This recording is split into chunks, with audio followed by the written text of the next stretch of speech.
নমস্কাৰ, মোৰ ইউটিউব চেনেললৈ সকলোকে স্বাগতম জনালোঁ। আজি আহিছোঁ মই আমাৰ এই নতুন ঘৰটো বেৰকেইখন লিপিবৰ কাৰণে।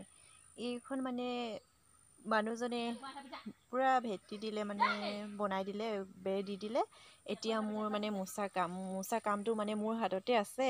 সেইটো কাৰণে এতিয়া মই মাটি আৰু গোবৰ লেপি মানে গোটেই বেৰখন মুচিব লাগে। মই কেনেদৰে মুচোঁ আপোনালোককো দেখাই যাম, চাই থাকিব দেই।